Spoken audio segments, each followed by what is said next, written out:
la cuarta sesión de la jornada de investigación en el Instituto. Muy buenas tardes a todas y a todos, les damos la bienvenida.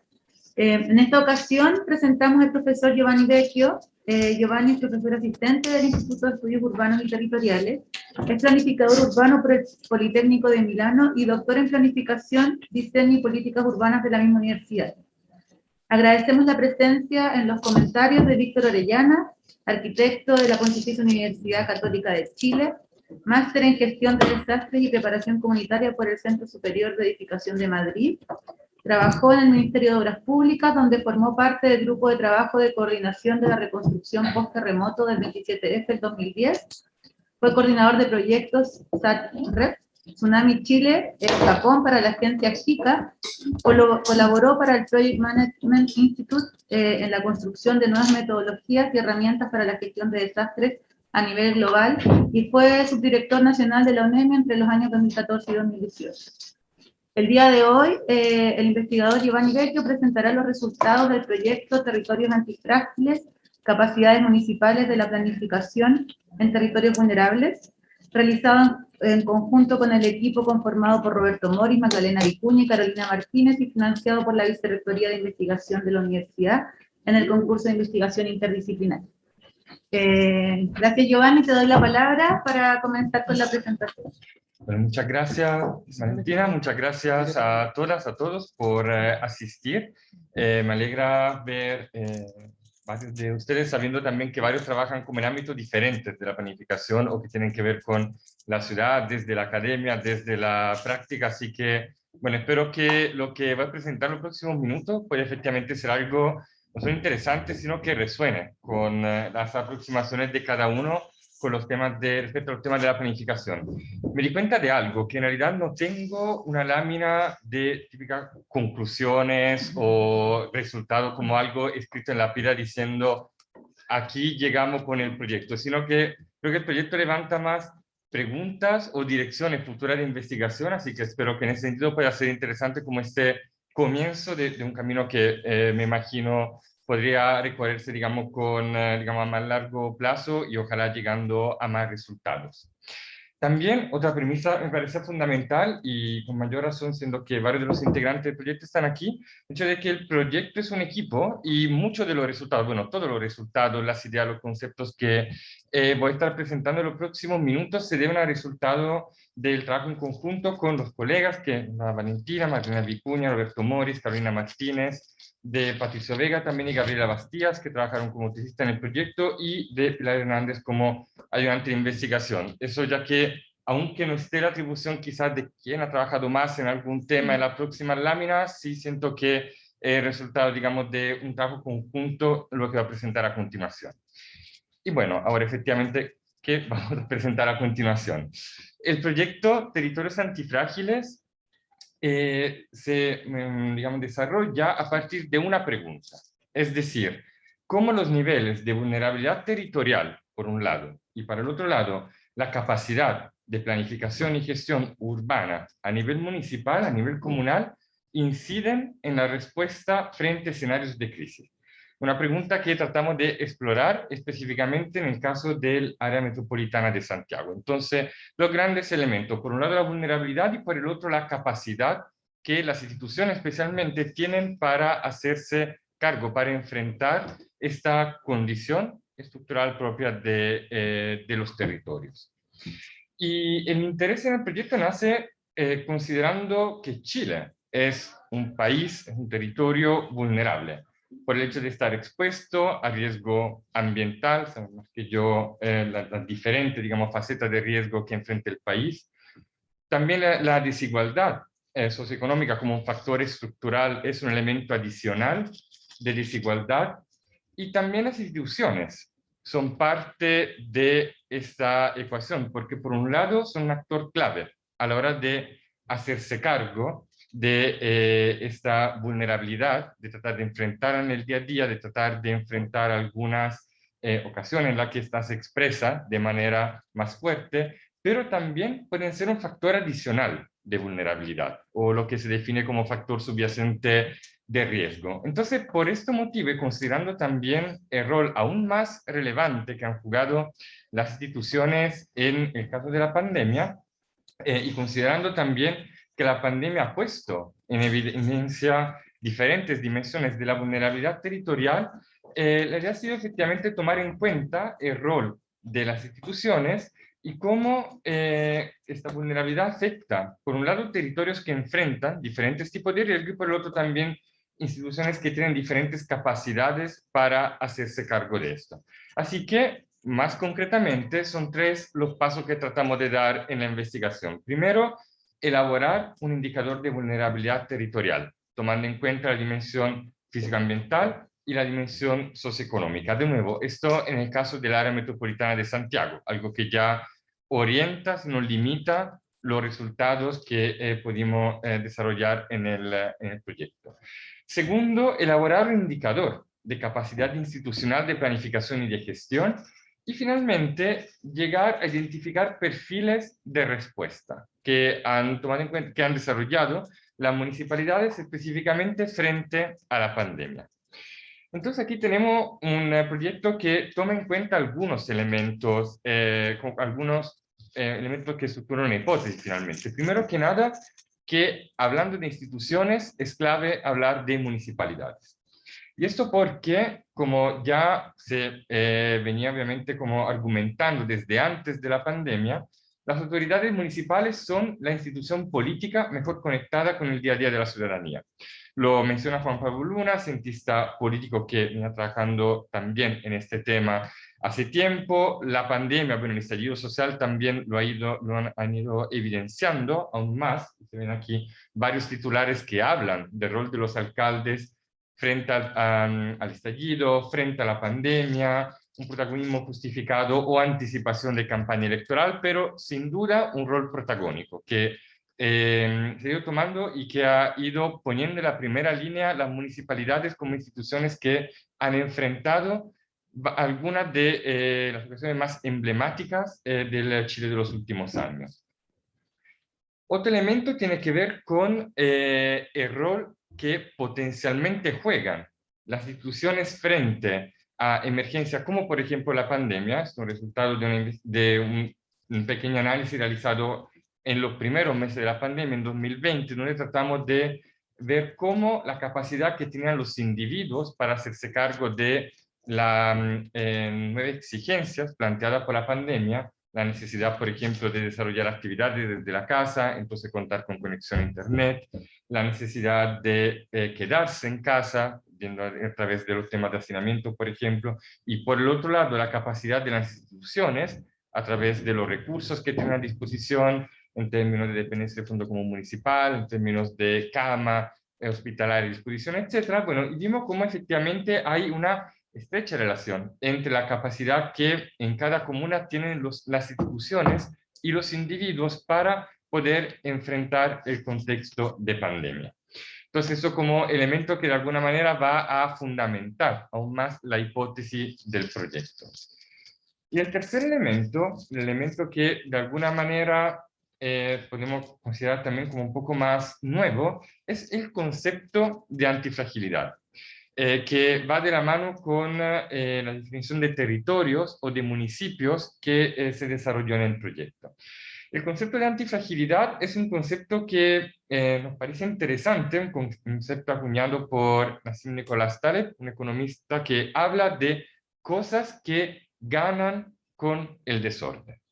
Es decir, cosas que benefician de los choques, cosas que frente a los choques no permanecen iguales, como puede ser, por ejemplo, en el caso de algo resiliente, sino algo que mejora. Entonces, frente a una emergencia, frente a un choque, frente a algún acontecimiento inesperado, algún objeto, en este caso hablamos de territorios y de instituciones, no se limitan a resistir, sino que tratan de aprender y de alguna manera mejorar.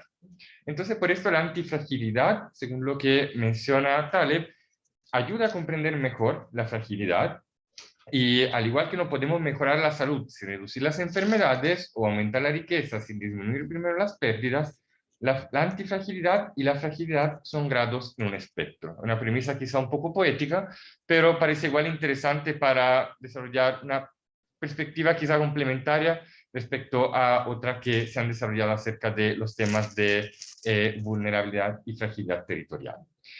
Entonces, bueno, a partir de estas premisas, ¿cuál es un poco la entrada que se desarrolló para analizar la vulnerabilidad de los territorios y su capacidad de respuesta? El concepto que tomamos como punto de partida es el de capacidad institucional, que se refiere a la habilidad que tienen las instituciones, las instancias gubernamentales para mejorar funciones y para resolver problemas públicos. Es decir, para resolver, para enfrentar situaciones que colectivamente se consideran como merecen una respuesta desarrollada a nivel colectivo. Y también como capacidad que se refiere a la posibilidad de movilizar y adaptar instituciones para dar respuestas a dichos problemas. Se puede considerar que las capacidades incluyen dos dimensiones. Una dimensión más interna, que se refiere a las capacidades técnico-administrativas, es decir, a cómo funciona una institución a nivel técnico, a nivel burocrático, cómo funcionan sus varios componentes, tienen a disposición ciertos recursos, etc. Y una dimensión institucional y política que tiene que ver con el nexo entre el Estado y la sociedad, o más bien con las relaciones que una institución es capaz de desarrollar con otras. A nivel vertical, por ejemplo, una municipalidad con un gobierno regional, con alguna entidad del gobierno central, etcétera, como también a nivel horizontal, en la misma comuna, una municipalidad y la interacción con juntas de vecinos, organizaciones vecinales, etcétera. Y si esto lo tratamos de mover al ámbito un poco más específico de la gestión y de la planificación urbana, podemos ver que hay varias dimensiones en las que se desarrolla o se observa esta capacidad. A corto plazo, con el día a día, podemos considerar algo que se refiere más a la gestión frente a lo cotidiano, a las exigencias del día a día, y frente a emergencia, una dimensión que tiene que ver más con la reacción y con la capacidad frente a algún acontecimiento puntual de poder responder. Y si consideramos otro horizonte temporal a largo plazo, tenemos por un lado la capacidad de adaptación frente a amenazas y de planificación, tomar en cuenta oportunidades y desarrollar alguna respuesta frente a ellas. Hay algunos elementos que se mantienen constantes. La capacidad interna que tiene que ver con la organización, el hecho de tener a disposición los recursos que se necesitan, el hecho de poder garantizar el buen funcionamiento de la institución como elemento transversal, a nivel externo la capacidad de establecer relaciones con actores relevantes, como se mencionaba anteriormente, pero los productos que esta capacidad puede generar pueden ser diferentes. Proveer servicio en el caso de la gestión, responder a emergencias, definir políticas, ya viendo la adaptación frente a alguna amenaza, entonces cómo anticipamos algún cambiamiento y finalmente también definir estrategias si tratamos de planificar frente a alguna oportunidad que podemos tener, que podemos, digamos, tomar en cuenta y tratar de enfrentar. Ahora, todo esto puede ser muy abstracto, así que estamos de verlo también, obviamente, como bajado en el específico contexto que analizamos a lo largo de ese trabajo de un año, es decir, la área metropolitana de Santiago. El primer elemento que tratamos de abordar tiene que ver con la vulnerabilidad de las comunas de Santiago y con las dos dimensiones, físico-ambiental y socioeconómica, que mencionamos anteriormente.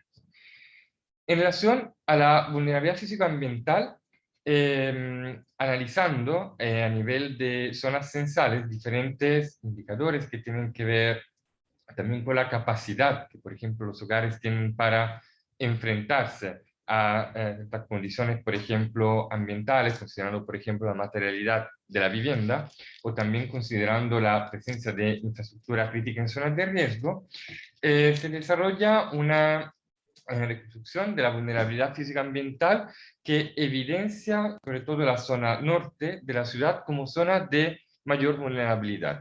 Y considerando y desarrollando un análisis de autocorrelación espacial, entonces de cómo se relacionan y se van agrupando zonas de mayor vulnerabilidad con zonas de mayor vulnerabilidad y zonas de menor vulnerabilidad con zonas de menor vulnerabilidad, llegamos al mapa del lado derecho con clúster de alta vulnerabilidad en rojo claro y de baja vulnerabilidad en azul claro. En el caso de la vulnerabilidad socioeconómica, bueno, quizá el resultado menos original, no para menospreciar el trabajo, sino porque un mapa quizá ya conocido, que muestra el famoso cono de alta renta de Santiago, también la zona oriente general de Santiago como zona de baja vulnerabilidad socioeconómica y la zona poniente como zona donde se concentran clústeres de más alta vulnerabilidad. Pero lo que es interesante es ya ver la síntesis, de una manera de estos dos mapas, tomando en cuenta y dando igual peso a la dimensión físico-ambiental y socioeconómica, llegamos a un mapa de vulnerabilidad territorial que, si bien muestra nuevamente esta dicotomía entre la zona oriente y poniente de Santiago, sí muestra algunas zonas en rojo claro de mayor vulnerabilidad. Esos clústeres en rojo claro que corresponden sobre todo a zonas de la zona norponiente de la ciudad y algunas comunas de la zona surponiente. Eso presenta, digamos, ofrece una buena base para poder observar después a continuación cómo efectivamente estos municipios presentan diferentes capacidades para enfrentar esos diferentes niveles de vulnerabilidad y también cómo abordan esta condición de vulnerabilidad a la hora de planificar. Y aquí llegamos al otro elemento fundante del trabajo que tiene que ver con lo que son efectivamente las capacidades que las comunas de Santiago tienen para la gestión y la planificación del territorio.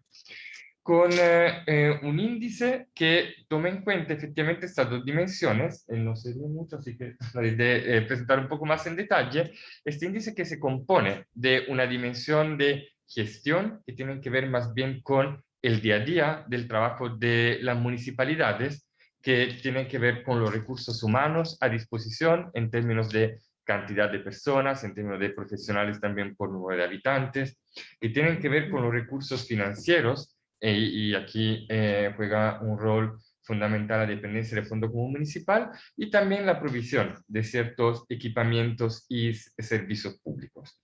Y también al otro lado, las capacidades de planificación, que tienen que ver más directamente con, por un lado, la existencia de instrumentos normativos, la disponibilidad de un plan regulador actualizado o modificado en los últimos 10 años, el hecho, por el enfoque que dimos al trabajo, de que el plan regulador tome en cuenta, por ejemplo, zonas de riesgo, y al otro lado, la disponibilidad de instrumentos indicativos, que la municipalidad tenga a disposición un plan de desarrollo comunal, que tenga a disposición un plan de emergencia en formato NEMI, y que eso consideren temas que tienen que ver más directamente, por ejemplo, con el riesgo o también con el cambio climático. Esos son indicadores que tratamos de identificar al interior del proyecto, pero el peso que tienen a la hora de definir qué tan capaz es una municipalidad para hacerse cargo de la vulnerabilidad fue definido en talleres con tomadores de decisiones que pertenecen a diferentes municipalidades. Ahora, pequeño disclaimer, no fueron los talleres, digamos, más oceánicos, con la, digamos, la participación más multitudinaria que uno podía esperar, pero igual nos permitió dar cuenta de diferentes perspectivas desde diferentes municipalidades, desde diferentes instituciones, y entonces tratan de fotografiar lo que los tomadores de decisiones de la comuna que analizamos consideran como relevante. Probablemente los mismos indicadores en comunas, por ejemplo, costeras, otro contexto que estamos analizando, o en otras regiones del país, podrían tener un peso un poco diferente. Pero bueno, dicho esto, a partir de estas dos dimensiones, capacidad de gestión y de planificación, tratamos de analizar cómo las diferentes comunas de Santiago logran hacerse cargo de la gestión y la planificación de sus territorios. Y entonces, si abordamos el tema de la capacidad de gestión, un tema que guarda relación efectivamente con los recursos financieros y humanos que tienen a disposición las diferentes comunas, el mapa que vemos no se aleja tanto del mapa anterior, sobre todo del mapa de vulnerabilidad socioeconómica.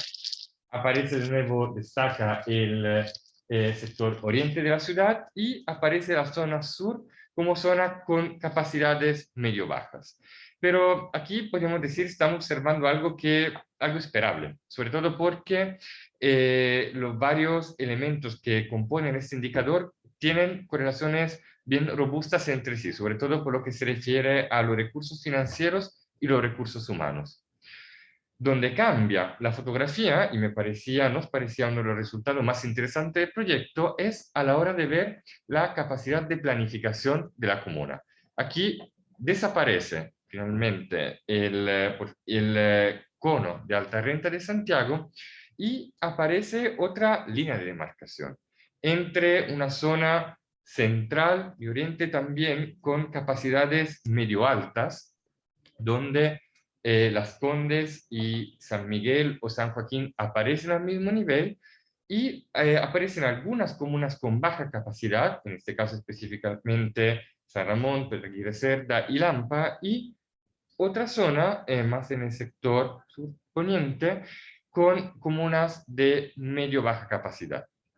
Aquí es interesante ver cómo interactúan esas diferentes dimensiones. Esta dimensión tiene que ver, recuerdo, más con la disponibilidad y la actualización de instrumentos de planificación, normativos como planes reguladores o indicativos como planes de desarrollo comunal, planes de riesgo, etc.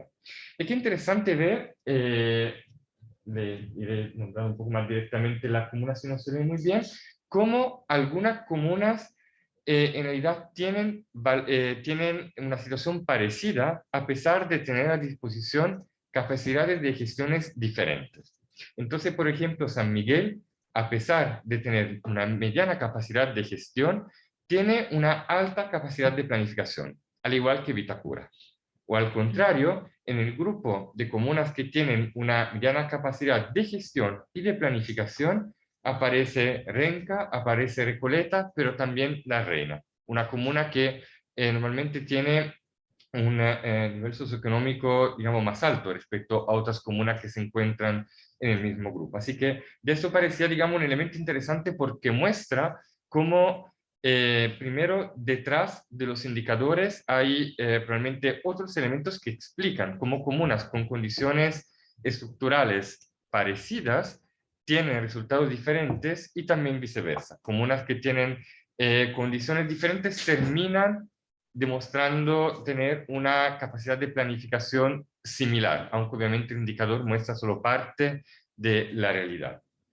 También tratamos de analizar cómo efectivamente estos diferentes perfiles de vulnerabilidad socioeconómica y física-ambiental logran hacerse cargo de esta vulnerabilidad a través de la planificación. Entonces tomamos grupos de comunas, bueno, en algunos casos no tenemos muchos representantes, comunas de alta vulnerabilidad física ambiental, pero baja socioeconómica, bueno, encontramos solo Barnechea, comunas de alta vulnerabilidad en ambos casos, son ya más, por ejemplo, Recoleta, Quinta Normal y Conchalí, y tratamos de ver cómo estas comunas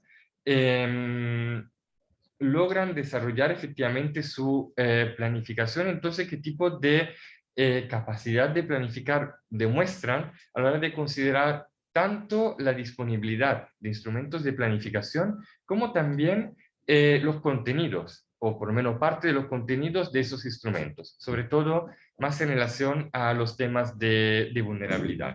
Entonces lo que vimos, considerando por ejemplo si las comunas cuentan con un plan regulador, qué tan actualizado es este instrumento, cuántas modificaciones se han ido realizando en los últimos años, y también si considera, por ejemplo, zonas de riesgo, etcétera, vemos que, de nuevo, el índice de planificación, es decir, cuánto la comuna logra hacerse cargo de esta vulnerabilidad a través de su planificación, no guarda una relación tan directa con el nivel de vulnerabilidad territorial.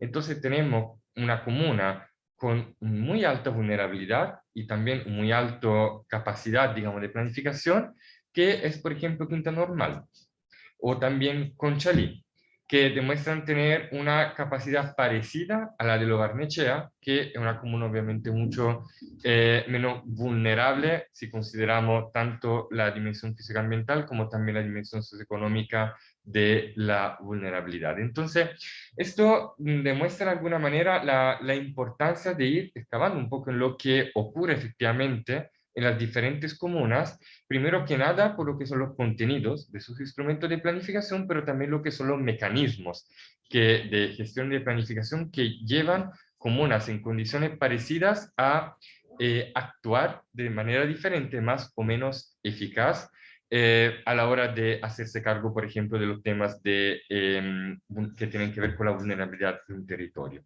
Y algo parecido lo vemos también si nos enfrentamos, por ejemplo, a una emergencia compleja que ya estamos enfrentando y aún más lo digamos a futuro, como el cambio climático. Vemos como las comunas que están muy expuestas al cambio climático, las que se encuentran en rojo claro y oscuro, son buena parte de las comunas de Santiago, pero son diferentes sus capacidades. Algunas aparentemente están más preparadas a nivel de instituciones para efectivamente poderse hacer cargo de esta emergencia. Bueno, y finalmente, el último elemento que entra en el desarrollo del proyecto y permite quizá ir excavando y dar cuenta un poco más en detalle del efectivo funcionamiento de las municipalidades, tiene que ver con el comportamiento, en algunos casos también el protagonismo que las municipalidades han tenido durante la pandemia. Algo que un poco se aleja quizá del hilo conductor que hemos visto hasta el momento, pero sí permite ver un poco más específicamente cómo las municipalidades han ido tomando protagonismo y han ido desarrollando acciones frente a una emergencia realmente difícil de prever, en la cual igual diferentes instituciones han logrado ir aprovechando de cierto margen de maniobra que algunas han ido también construyendo.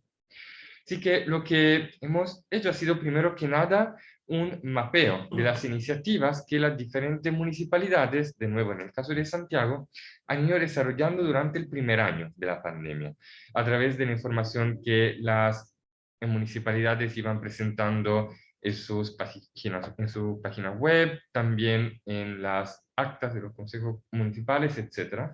Y tenemos, bueno, una geografía bastante desigual, donde comunas como Santiago o también Colina y Ñuñoa presentan un número bastante alto de iniciativas y otras como por ejemplo San Ramón o Estación Central tienen un número mucho más bajo. El número más alto es 23, el número más bajo es 2. Cambia también la tipología de intervención. En vez de, claro, bueno, iniciativas directas, con alguna intervención desarrollada, implementada directamente por la institución municipal, otras que tienen que ver y son, bueno, aparte también en color gris, con iniciativas de organizaciones locales que han sido patrocinadas o también apoyadas de diferentes maneras por el gobierno local, y otras de cooperación horizontal que simplemente han sido, digamos, desarrolladas por algunas organizaciones locales y han sido promocionadas, pero sin algún otro tipo de apoyo por parte de las instituciones municipales. El ámbito de intervención de esta iniciativa ha sido bastante diferente, como imaginable, muchas que tienen que ver con el área de salud, otra, la gran mayoría también con ayuda social directamente, pero de manera minoritaria también con la implementación o la difusión de iniciativas basadas en el uso de tecnologías. Interesante ver que ya viendo la distribución de estas iniciativas se observa cierto patrones o perfiles, en el sentido que las comunas que más han ido desarrollando iniciativas, institucionales directas son diferentes a los que se han enfocado, por ejemplo, en patrocinar o apoyar organizaciones locales. Pero lo que también nos parece interesante es cómo a partir de estos varios resultados se puede llegar a una síntesis finalmente, a ciertos perfiles de respuesta que las municipalidades han ido desarrollando en contexto de la pandemia. Y pudimos detectar por lo menos 4. El primero que tiene que ver con comunas facilitadoras que han ido promoviendo iniciativas para facilitar integración económica, acceso a servicios de salud, programas sociales, etcétera, a través de canales y procesos claros. Entonces, la comuna como la municipalidad casi como un megáfono, como un espacio para difundir iniciativas, pero desarrolladas por otros actores. Y no casualmente, estas comunas corresponden principalmente a comunas de medianos o altos ingresos. También otras comunas han ido desarrollando un perfil más subsidiario, entregando directamente ayuda o subsidiando servicios básicos, ofreciendo apoyo monetario, bonos, entregando mercadería, insumos de higiene, etc. Esto con un protagonismo, una acción directa de las propias municipalidades, con algunos ejemplos, por ejemplo, con la Florida, con algunos de los alcaldes, digamos, que se han ido tomando protagonismo, sobre todo en los primeros meses de la pandemia. Un tercer perfil que ha pasado quizá un poco más desapercibido, tiene que ver con comunas innovadoras y colaboradoras. Es decir, comunas que por un lado han ido aprovechando el uso de la disponibilidad también de tecnologías como herramienta para fomentar nuevas formas de colaboración comunitaria. Entonces, no solo se han ido fomentando talleres, concursos, iniciativas en el campo de la salud mental, sino que se han desarrollado y fomentado, promovido a través de herramientas tecnológicas. Es el caso de Independencia, La Cisterna, Ñuñoa, entonces con un rol más protagónico, pero también más innovador respecto al tipo de medida que se ha ido implementando. Y finalmente, comunas neutrales, que simplemente han implementado las directrices de las autoridades centrales.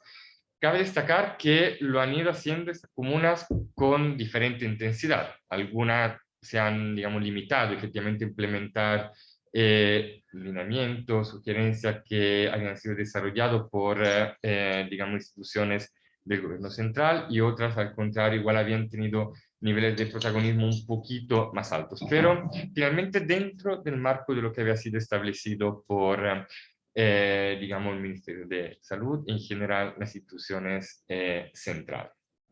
Entonces, para ir cerrando, ya que me estoy pasando ya del tiempo a disposición, como les decía, siento que el trabajo abre más preguntas respecto a los resultados, al punto firme a lo que puede llegar.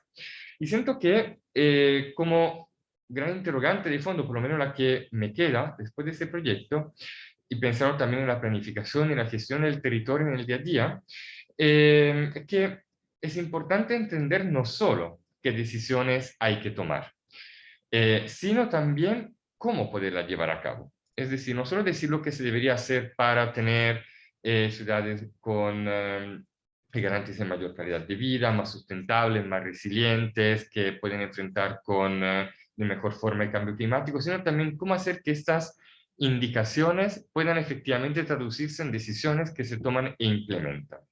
Entonces, en este sentido, un primer elemento que es clave, sobre todo en relación a la primera parte del proyecto, tiene que ver con el hecho de considerar que la dimensión socioeconómica y física ambiental de la vulnerabilidad muestran diferentes patrones y van interactuando entre sí de diferente manera dependiendo del contexto, y entonces determinan diferentes condiciones para las instituciones que tienen que hacerse cargo de esta vulnerabilidad.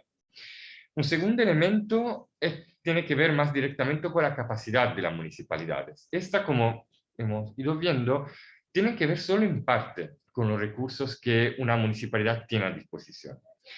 Entonces, por un lado, puede ser interesante ver lo que ocurre fuera de la región metropolitana, fuera del Gran Santiago, cómo efectivamente los recursos disponibles, bueno, también en base a los datos disponibles y a las prioridades también disponibles, cómo van determinando diferentes capacidades. Entonces, cómo este razonamiento probablemente va más allá de solo decir, de solo razonar en términos de dependencia del fondo común municipal, sino también considerar otros elementos también no cuantitativos que pueden entrar en la definición de las capacidades de las instituciones.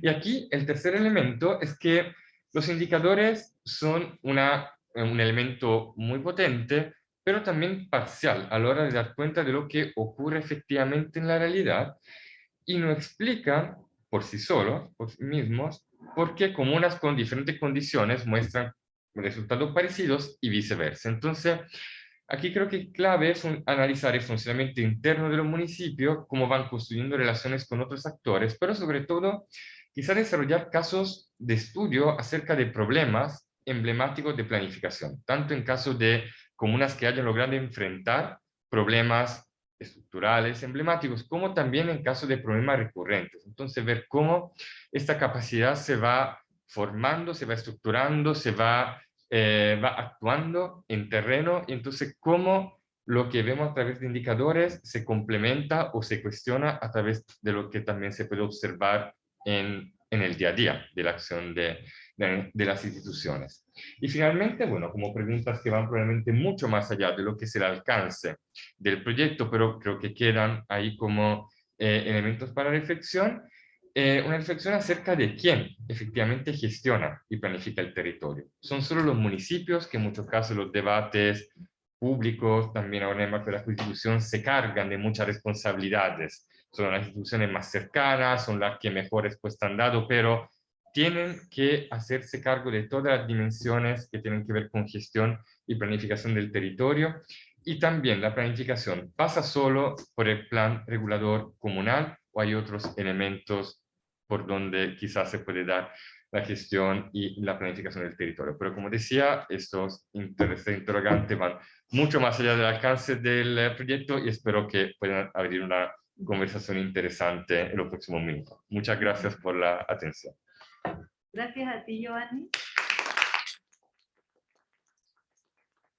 por la presentación.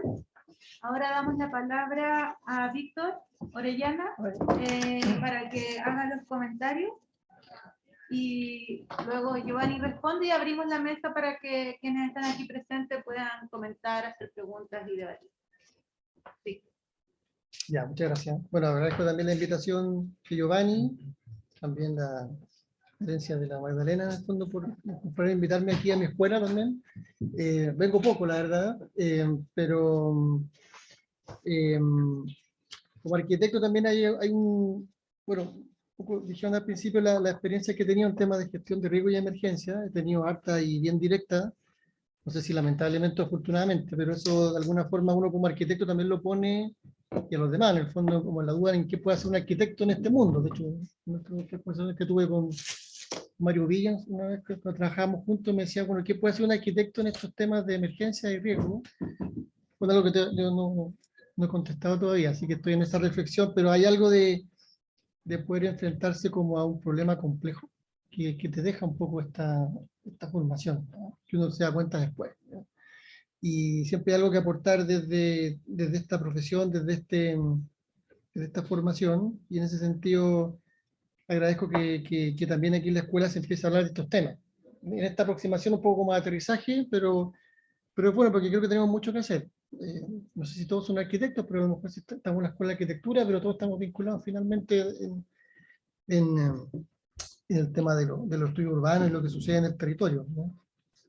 Por hecho, recientemente hay un premio mundial como de gestión de riesgos que entrega la Naciones Unidas, y este año se lo entregó a una arquitecta chilena, Miriam Ursúa.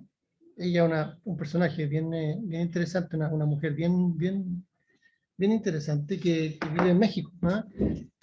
Y ella, de hecho, bueno, no es más ni menos que la encargada de emergencia de la Ciudad de México, ¿no? Tiene un problema igual importante, ¿no? Y bueno, de hecho no es la única arquitecta que está allá, porque también allá está Rodrigo Díaz, que también es estudiante de esta escuela, que él es subsecretario de Transporte en Ciudad de México. O sea, hay harta como hay exportación de arquitectos de Chile a México. Y claro, yo conocí a Miriam hace harto tiempo.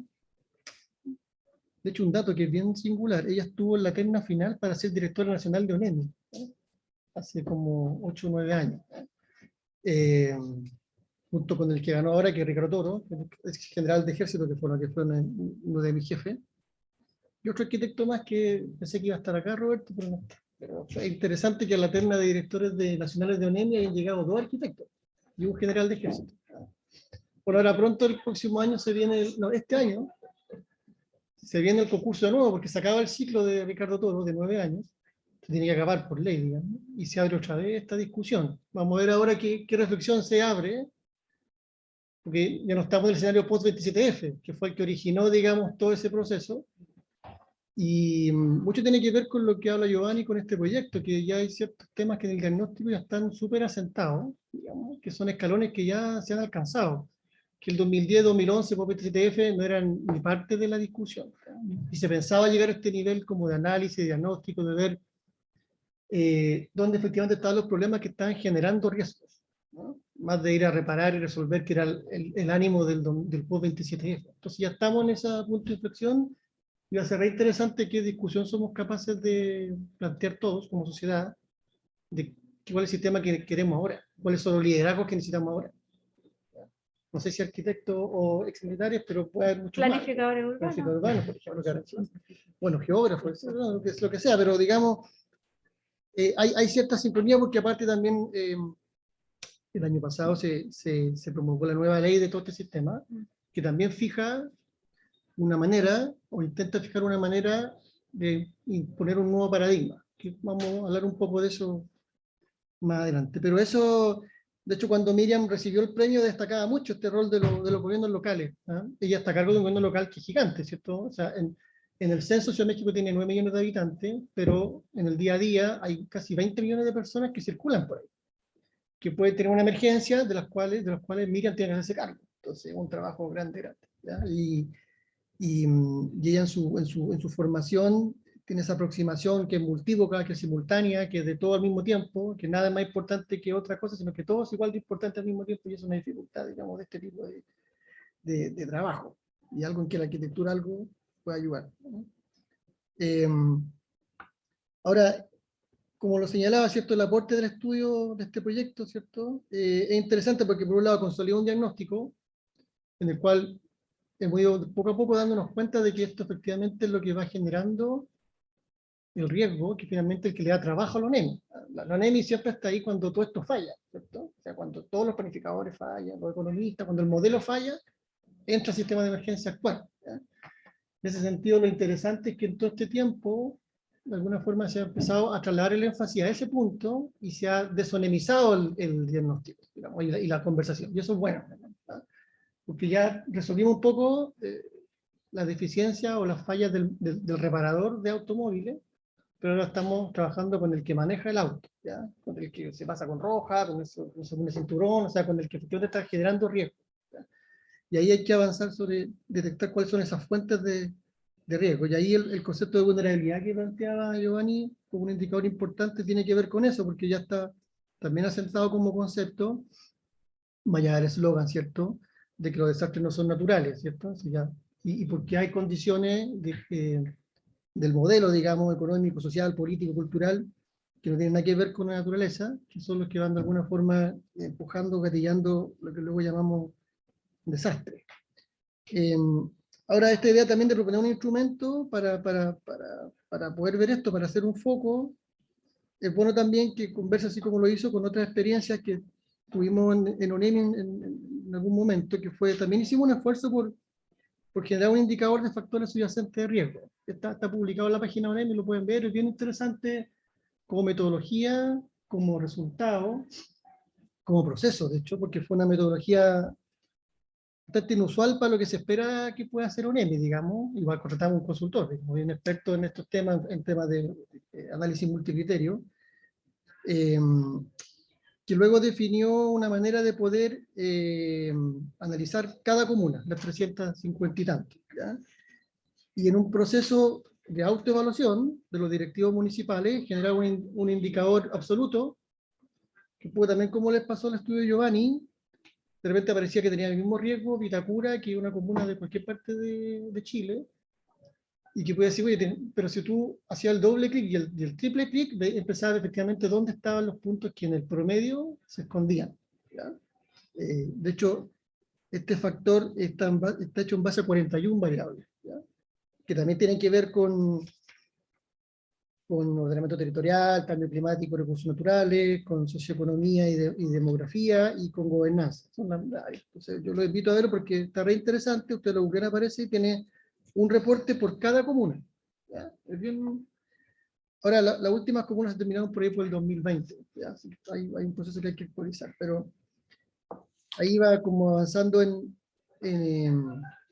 delante veía el ejemplo de Tiltil, que es una comuna en la que estoy trabajando hace un par de años, que tampoco aparece lamentablemente en los mapas, no alcanza a aparecer, porque yo estaba viendo Tiltil y está cortado, porque corta el lámpara y de ella no veo para arriba, pero hubiera aportado harto tiltil al estudio, porque es un caso que yo conocí ahora estos años y que, bueno, algo sabía de antes, pero ya estar de adentro es bien potente, bien también desafiante.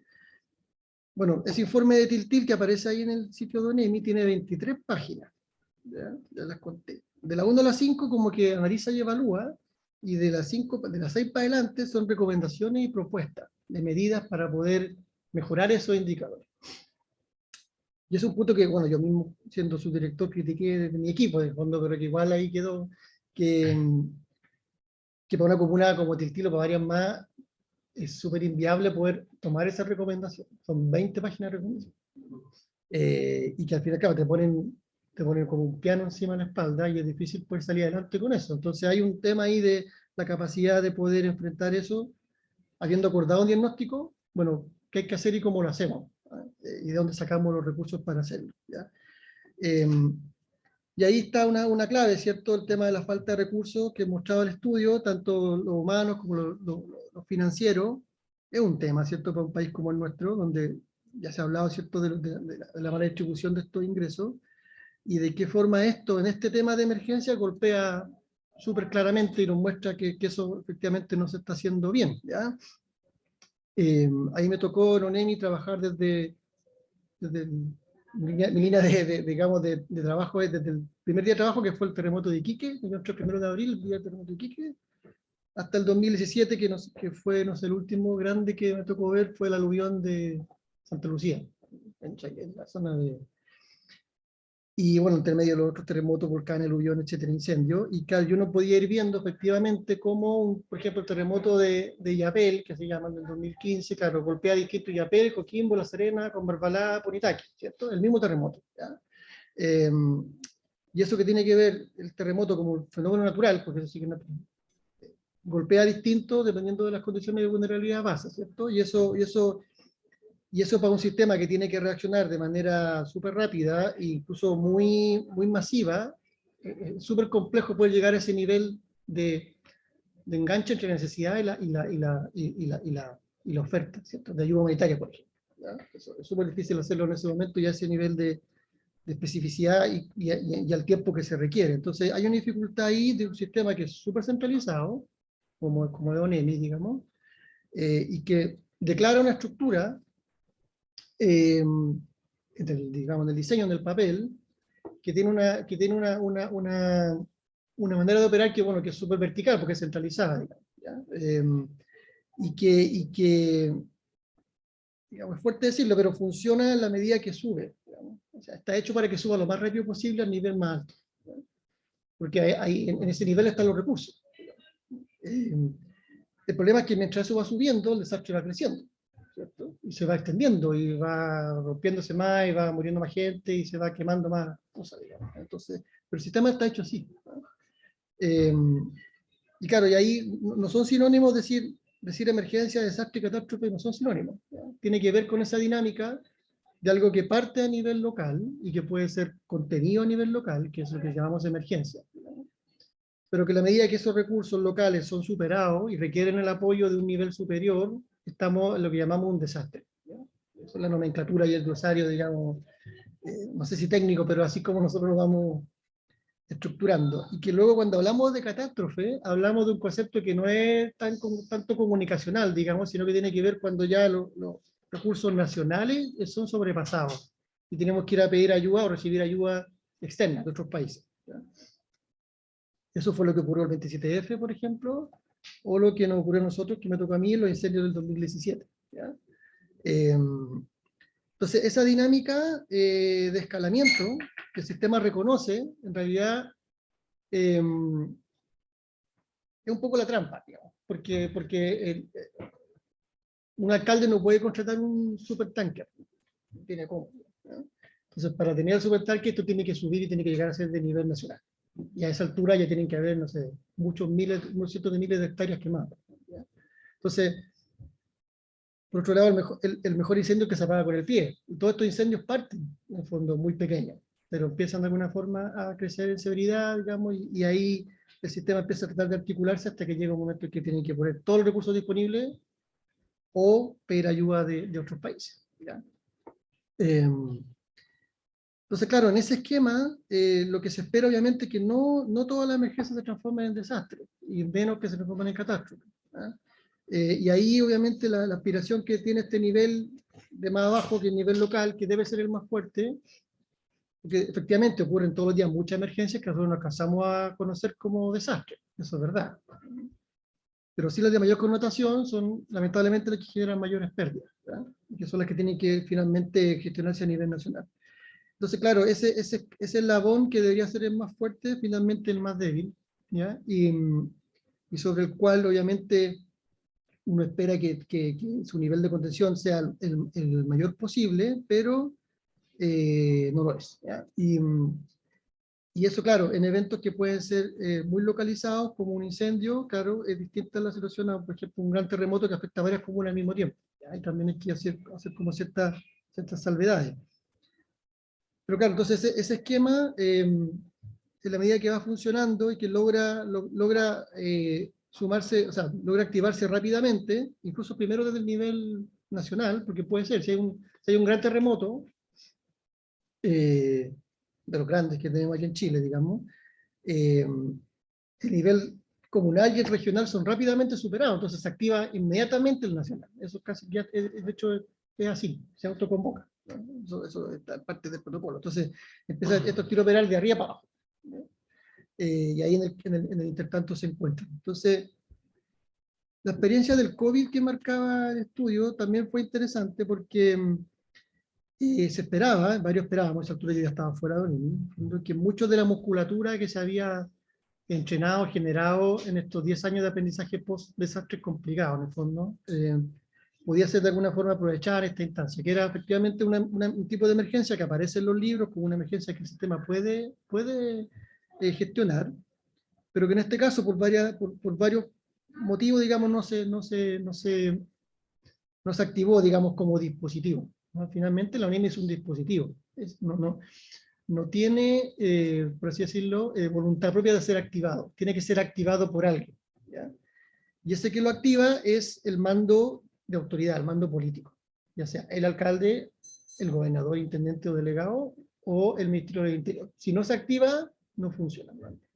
Entonces, bueno, lo hablábamos el otro día con Giovanni, un poco la experiencia del COVID, de hecho, bueno, con algunos amigos que escribimos un reportaje, o sea, un texto ahí en el mostrador que un poco que buscaba plantear como una inquietud, o sea, ¿por qué no se veía que estaba desplegándose ese sistema, digamos? ¿Por qué, por ejemplo, la entrega de alimentación que se estaba siendo coordinada por un ente más bien político y no por un ente, digamos, de ayuda humanitaria como era ONEMI, que de hecho hasta ese momento, y sigue siéndolo, está escrito el sistema Esfera, digamos, que es un estándar de ayuda humanitaria que es muy superior a lo que efectivamente se entregó en esa oportunidad. Entonces uno se hacía esa pregunta, ¿por qué no se está usando? ¿Por qué no se ve esa coordinación incluso a nivel de las direcciones regionales con los municipios? ¿Ya? Lo que podía ser como algunas consultas internas, veía que efectivamente también había una discusión internamente, ¿ya? Y había una decisión que se veía también de derivar esta crisis más por el lado de las capacidades del sistema de salud que por el de la, entre comillas, protección civil, ¿ya? En otros países como Colombia se hizo todo dentro del sistema de gestión de riesgo hasta hoy día, hasta la vacunación, digamos. Y no es ni bueno ni malo lo uno del otro, sino que es como también cada país tiene capacidades que puede activar y aprovechar, ¿ya? Musculatura que en ese caso no se aprovecha, ¿ya? Y que ahora, bueno, que se definió como alerta nacional, alerta sanitaria el tema de la viruela del mono, también otra vez volvió la discusión. ¿Se va a meter o no se va a meter? Bueno, no depende de ONEMI, sino que depende de que el Estado la active. Pero lo que mostraba la foto ahí, Giovanni, de cuando los alcaldes fueron a La Moneda, ¿cierto? Ellos, un poco bypaseándose este sistema que no se estaba utilizando, lograron imponer como ciertos puntos, cambiar ciertas decisiones, por ejemplo, la suspensión de clases, o varios temas que finalmente alcaldes de distintos signos políticos, digamos, fueron a enfrentar el Ejecutivo, lo cual es una ventaja también y una oportunidad del sistema comunal, que en este caso, como tiene distinta representación política, dado sus líderes, es bastante más transversal y puede actuar en conjunto. Entonces, en ese sentido, es una potencia que el sistema central a veces aprovecha y a veces no. Entonces ahí se vio que ese contacto con lo local, esa organización transversal, digamos, políticamente hablando, funcionó muy bien para ayudar y poner esa línea de que el sistema central viera lo local, digamos. Y ahora queda como ese desafío de qué vamos a hacer si es que el tema de la viruela del mono se activa también. Dicen que no, pero bueno, así lo mismo se decía con el COVID, digamos. Pero ahí está esa disyuntiva, ¿ya? De cómo enganchar este sistema, esta musculatura centralizada, con esta desplegada territorialmente como es la municipal.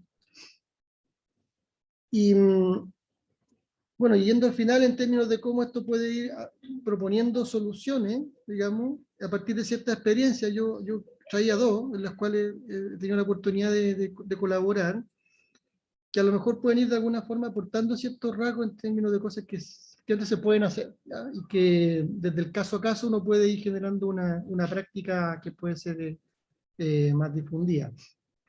Uno que tiene que ver con algunos esquemas que se veían de que efectivamente el tema de la gestión de emergencia en las comunas es un tema menor, ¿ya? En la orgánica. Está muy subsumido y en algunos casos ni siquiera existe, ¿ya? Yo le comentaba el caso de Quintil cuando yo empecé a trabajar con ellos hace como 2 o 3 años. Estaba recién siendo nombrado primer jefe de emergencia, ¿ya? Antes esto se manejaba en la SECPLA, se manejaba el tema de emergencia, ¿ya? De hecho, Tiltil todavía no tiene plan regulador, ¿ya? Y Pladeco todavía no lo actualizan. Entonces está como bien, y tampoco tenía plan de emergencia, que fue lo que me invitaron a mí a trabajar con ellos. Entonces, claro, hay un tema ahí de cómo, y eso uno puede ir viendo en cada comuna, imagino que este estudio lo ve, ¿dónde está? Está dentro de sellos natos, está dentro de operaciones, en algunos casos está dentro de seguridad ciudadana como un tema más, en otros casos ha llegado a estar incluso bueno, en SECPLA o incluso como dentro del gabinete del alcalde, digamos. Hay mucha variedad de eso que tiene que ver un poco con la definición, porque no está definido así en ningún lado, en qué importancia se le da y qué posición se le da. Y una de las cosas en lo que se avanzó en un proyecto que trabajamos con Japón y ONEMI hace muy poco, es justamente cómo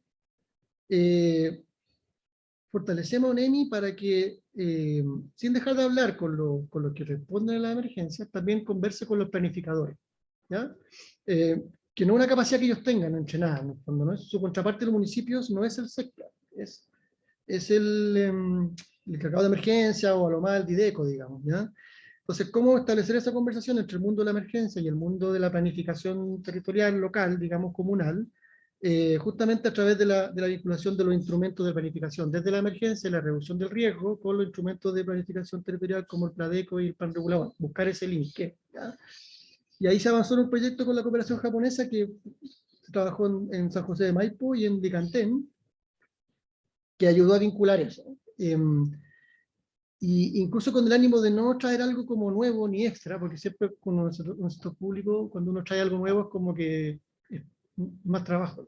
El desafío de estas cosas es lograr que ellos haciendo lo mismo lo puedan hacer mejor.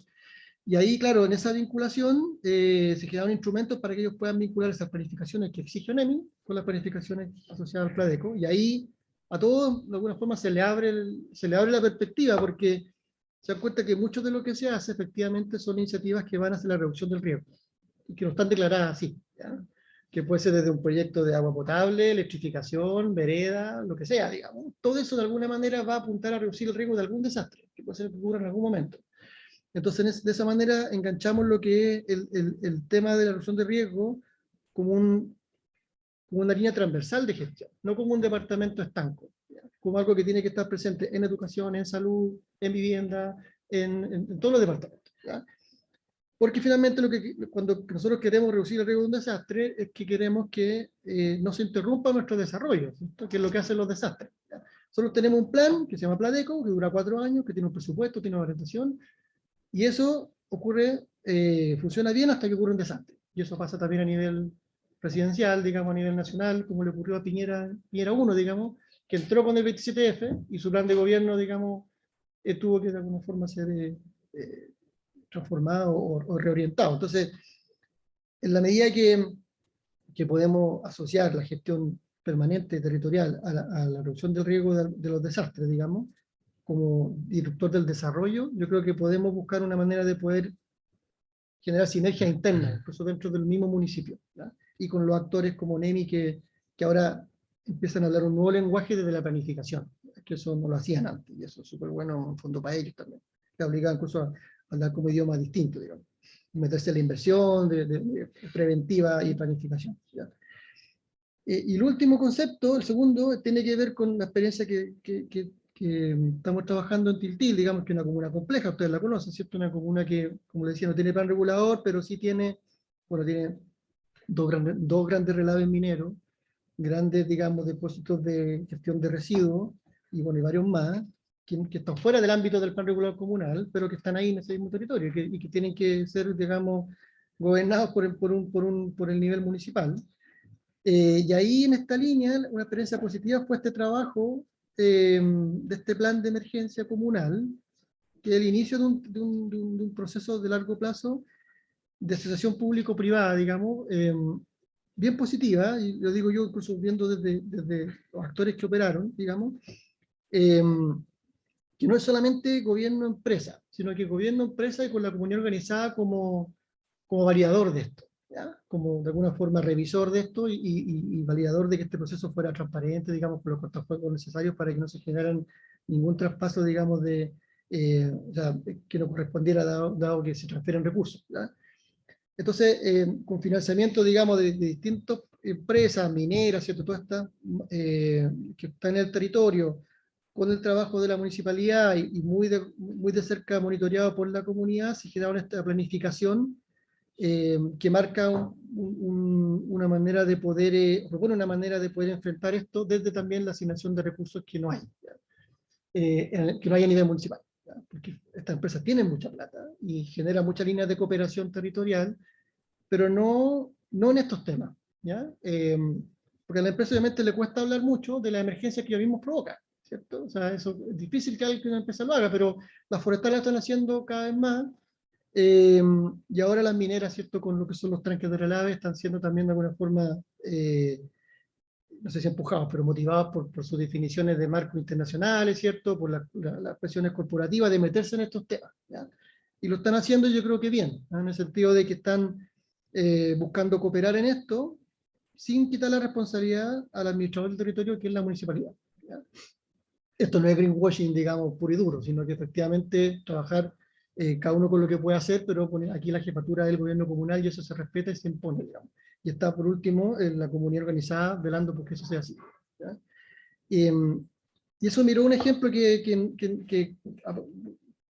estoy cerrando con México, digamos, vuelvo a México, que descubrimos una institucionalidad que ya se llaman los CLAM, que son los comités locales de ayuda mutua. Son organismos que tienen como 50 años, ¿no? De hecho, que están en la ley de protección civil incorporados, que entre todas estas ciudades donde hay una instalación petroquímica importante, como Pemex, por ejemplo, que genera riesgo, ¿no es cierto? Se establecen vinculaciones, gobierno local, comunidad, para trabajar en la emergencia, en la planificación, la preparación y la respuesta en conjunto. Y ahí obviamente hay recursos, hay capacidades que se transfieren, hay responsabilidades también que se guardan, y es un ejemplo que estamos mirando porque podría ser una alternativa, una salida para este tipo de problemas, en el fondo, porque efectivamente no hay capacidad en los municipios para hacer estos planes, son planes que requieren una inversión, que requieren una coordinación, y en ese sentido a lo mejor en una asociación público-privada bien hecha, bien intencionada, se podría transferir recursos que a veces tampoco en la SUDERE hay en suficiente cantidad, pero que en esta empresa efectivamente hay, y hay bastante, digamos. Y es cosa de salir a buscarla, pero salir a buscarla bien, respetando los espacios de cada uno, y en ese sentido poder avanzar en eso. Entonces, ahí traté un poco de avanzar entre lo que vi y valoro del estudio de Giovanni y su equipo, ¿cierto? De cómo un poco funciona el esquema actual, cómo quiere también empezar a desarrollarse con la nueva ley, y con algunos ejemplos que yo creo que son positivos, que hay que seguir viendo, que bueno, los pondré a disposición después cuando tengamos resultados finales, para poder también ir avanzando en la solucionática. Así que eso por mi parte, y vuelvo a agradecer también la invitación, Giovanni, equipo. Gracias, Víctor, a ti por los completísimos comentarios. Giovanni, no sé si quieres responder a los comentarios. Sí, es algo súper corto viendo las obras y en caso de para dar espacio a alguna otra pregunta o comentario. Muchas gracias, Víctor, por los comentarios, la apreciación y también por lo que traes de tu experiencia. Creo que muchos elementos súper interesante por los desafíos también que plantea respecto a la comprensión, por un lado, de estos temas, efectivamente, cómo hacerse cargo de temas de la vulnerabilidad del territorio y por el otro, de cómo avanzar hacia propuestas. Y en ese sentido, respecto al primer tema, pues es súper interesante, como menciona, que realmente el sistema está pensado para que vaya escalando la gestión y como del nivel municipal se salta lo más rápidamente posible a nivel nacional. Porque, por un lado, claro, esto va un poco contradiciendo este énfasis en la municipalidad, del nivel más cercano, esa subsidiariedad también de que se observa en muchos ámbitos, pero no tanto en esto. Y por otro también porque va abriendo grandes espacios a que haya un rol cada vez más relevante de la política también, en este sentido. Entonces, como mucho de la gestión de la emergencia, desastre, catástrofe, termina obviamente siendo un momento de prueba para gobiernos nacionales y un hito también, que marca varias gestiones y como tal también en parte es aprovechado. Así que creo que desde el punto de vista de la comprensión de cómo se dan las dinámicas de gestión del territorio, especialmente frente a la vulnerabilidad, creo que la variable de la política, de cómo estos, sobre todo eventos catastróficos, pueden a veces ser como ventanas de oportunidad para otros tipos de estrategias jugadas, digamos, en otro ámbito que no tienen que ver con la gestión del territorio, creo que es bien interesante, sobre todo considerando esos elementos estructurales que caracterizan la gestión de riesgo, sobre todo hoy día.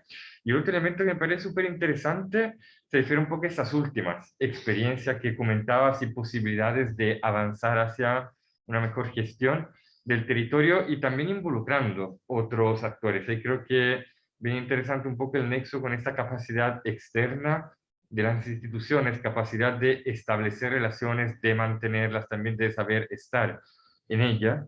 Me parece interesante porque, claro, escuchando las 20 tantas páginas de recomendaciones que desde la ONEMI llegan a las municipalidades y el piano por la que cargan las instituciones locales, claro, el primer pensamiento, por lo menos en mi caso, iba hacia las instituciones que se podían hacer cargo de esto, algo que pasa por, no sé, delegar las regiones como institución intermedia, que quizá aborda una escala más amplia, pero más cercana al territorio, o pasa por la cooperación intercomunal, que pero queda claro, en el caso de Santiago puede ser más fácil de imaginar o desarrollar, y en otras regiones, quizás donde hay comunas que son grandes como provincias o más, probablemente puede ser un poco más difícil. Pues me parecía súper interesante lo último que mencionaba respecto a la posibilidad de abrir los temas de gestión y planificación a otros actores, claro, no como instancias de sesión, digamos, de poderes, sino como de efectiva cooperación y como de manera paritaria. Creo que es un gran desafío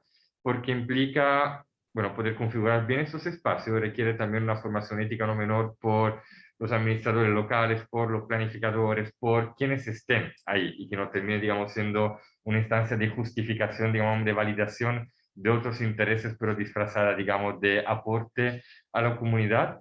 Pero creo que, bueno, es súper interesante porque plantea también un horizonte, no solo muestra como el desafío, sino también una manera de abordarlo que, de nuevo, es desafiante a su vez, pero que creo que puede ser súper relevante no solo en un contexto, digamos, con pocos recursos, sino también donde con cierta delegitimación de las instituciones puede ser aún más relevante ir construyendo cierta confianza en la acción pública, también probablemente a través de instancias colaborativas de ese tipo. Así que cuando ya tengan los resultados del trabajo que está haciendo en Tiltil, creo que va a ser interesante discutirlo también a la luz de esto. Muchas gracias, Giovanni. Ahora quiero abrir la mesa a ver si algunas de las o los asistentes quieren comentar, preguntar. Podemos ir juntando de a 3 preguntas, comentarios para que Giovanni los pueda ir respondiendo. ¿Por acá hay uno? Sí. ¿Cuál es tu nombre? Marjolaine Neely. ¿Mayolén? Sí. Ya. Mayolén, ¿alguien más quiere para ir juntando? Mayolén, te damos la palabra a ti en primer lugar y luego vemos si alguien se anima. Gracias. Yo la verdad es que quería hacer un comentario sobre un ámbito que me resulta más familiar, que es el tema de los planos reguladores, que es tu última pregunta que surge. porque hace como 4 años nos organizamos los planificadores e hicimos una especie de base de datos sobre los planos que habíamos hecho y por qué no se aprobaban. Y la mayoría llegábamos a la conclusión de que la mayoría de estos instrumentos no llegaban a aprobarse por temas de gestión municipal. O sea, nosotros como consultores entregábamos el estudio, muchos de ellos al principio sobre todo eran financiados por los gobiernos centrales, y llegaba el momento de la aprobación y el municipio los frenaba por a veces motivos políticos, a veces incapacidades técnicas, etc.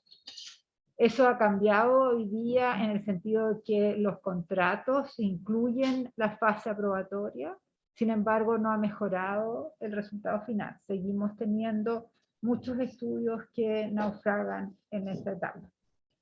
Entonces la reflexión de eso y viendo ahí cómo eran estas capacidades municipales, yo quería igual comentar de una municipalidad a la cual hemos hecho recurrentemente estudios desde el año 2007, que es Rancagua, y que si analizaras el plan regulador dirías pésimo, tiene 24 modificaciones.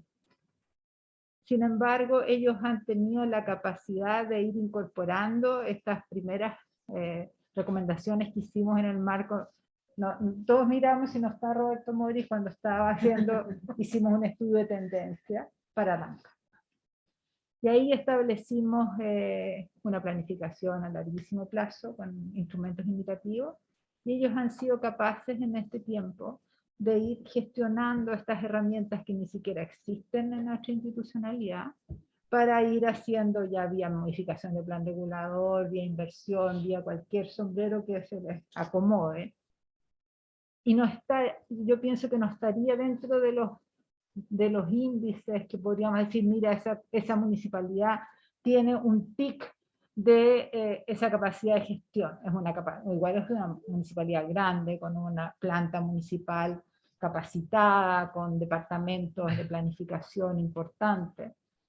Pero hay un tema con el cuerpo técnico allí, que es muy particular, en que los técnicos se van rotando. O sea, a veces el director de obra es director de obra, 5 años después el director de CEPLAC. O ese personaje de repente es el jefe del departamento de patrimonio. Y entonces es muy particular cómo una municipalidad logra fortalecerse en sus capacidades técnicas. Y no existe un manual que uno podría decir, no, es que a lo mejor tiene esta oficina de emergencia alojada en la CEPLAC o alojada no sé dónde. Y como hemos trabajado bastante tiempo, tampoco podría decir que no, eso depende de un alcalde que ha sido muy visionario. No, en este caso hay una virtuosidad en los equipos técnicos de haberse mantenido y haberse ido incluso creciendo en su formación y pudiendo tener también la capacidad de cambiar en sus roles. Eso es como lo que quería comentar, porque es difícil. O sea, yo entiendo y a veces trato también de hacer lo mismo, de transformar en indicadores, pero de repente uno se encuentra con una experiencia que se sale de las posibilidades de ponerle un indicador claro. ¿Por qué ese municipio, a mi juicio, sería un buen ejemplo? No sé.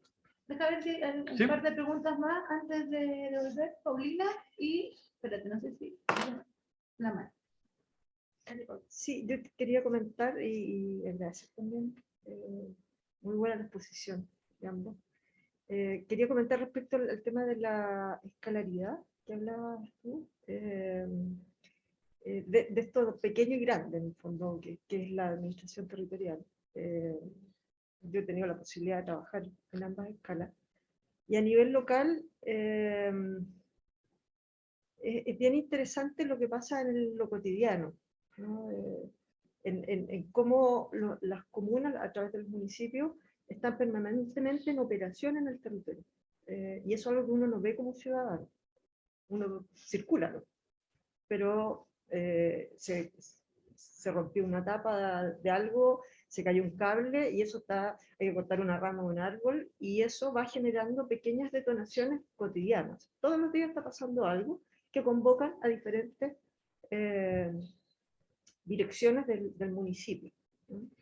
Y eso además está vinculado con otro elemento que también tiene que ver con la gestión, que son todos estos externos que trabajan en los municipios a través de las licitaciones, por ejemplo, la mantención del arbolado urbano, la mantención del sistema eléctrico, la mantención, etc. Son una serie de licitaciones que el municipio genera para mantener en operación la ciudad y que cuando hay una emergencia, y si la licitación no lo dijo, esa empresa no actúa. Y eso significa una carga extra al municipio que no la tiene pensada y finalmente un problema de recursos, etc.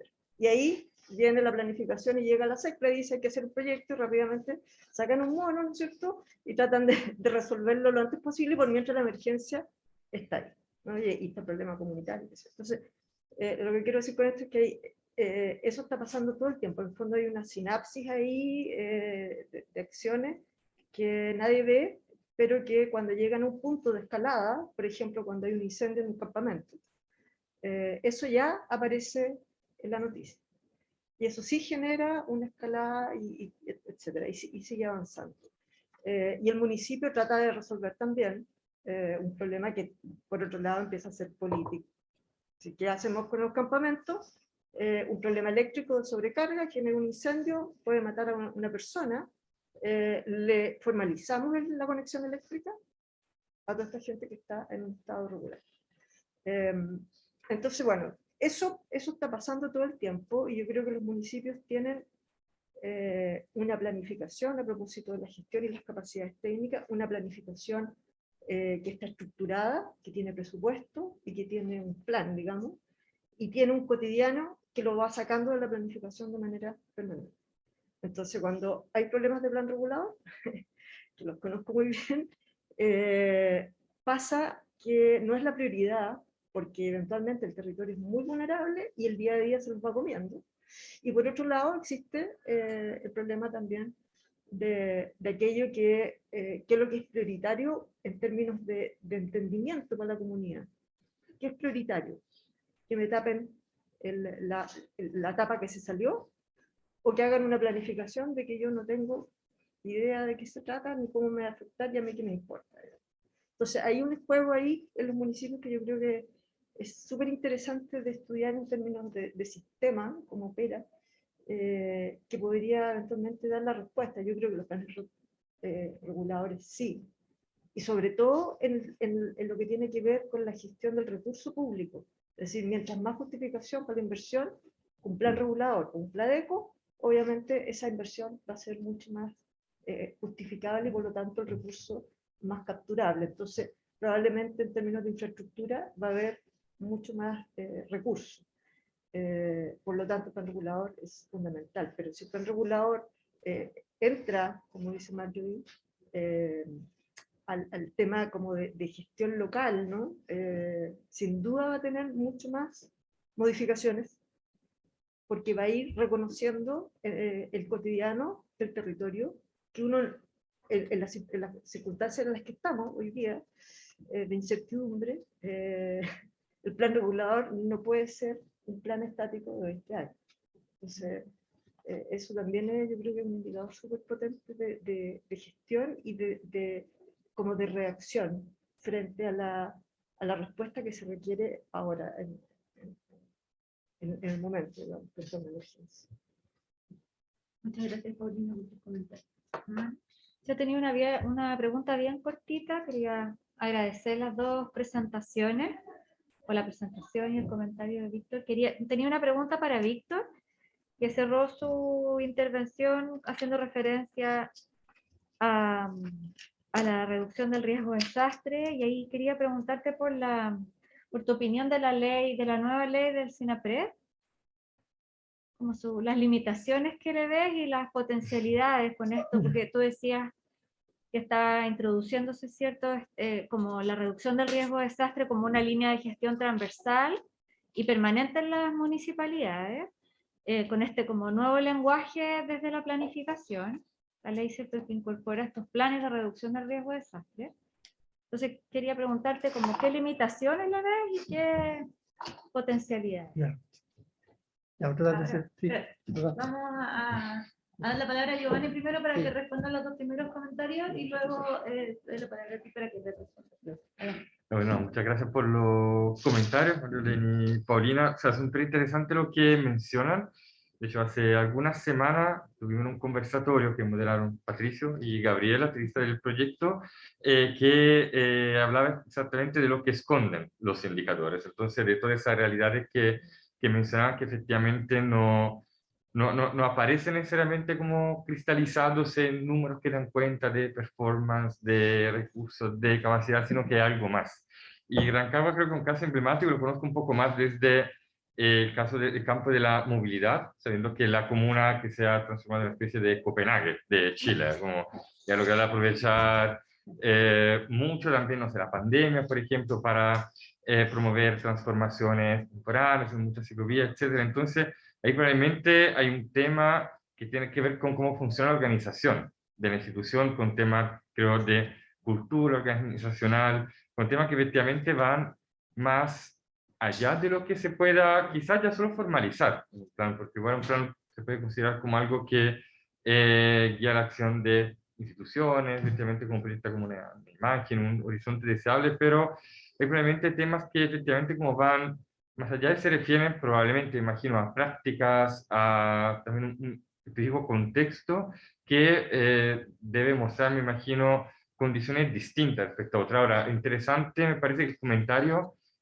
apunta al componente técnico de la municipalidad y muestra cómo a pesar de que pase el componente político, el componente técnico permanece, va rotando y va garantizando, digamos, que la máquina funcione bien, a pesar de que cambie un poco quién la esté manejando. Así que eso me parece igual como un tema desafiante, como pensando cómo entender efectivamente cuánto, o sea, cómo se juega un poco la tensión que es propia de la planificación como actividad entre técnica y política y cómo la elaboración de visiones hacia la cual, digamos, proyectarse puede, de la mano con esa dimensión técnica, quizá la que permanece puede garantizar un poco su implementación.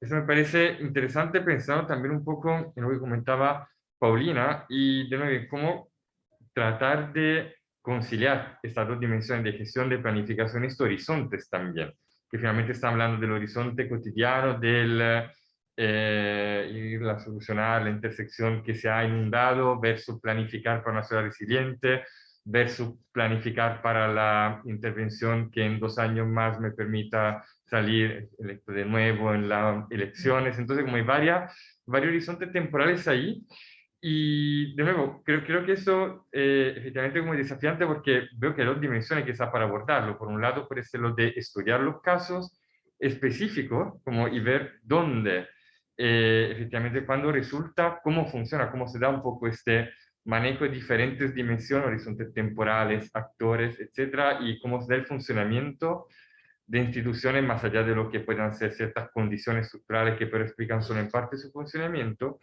Y el otro, bueno, no sé, me acordaba, no sé qué tan, digamos, gente en este caso, pero que algunos teóricos, Jean Ilier, por ejemplo, hablan de la planificación estratégica, es decir, la que efectivamente define hacia dónde proyectarse, etcétera.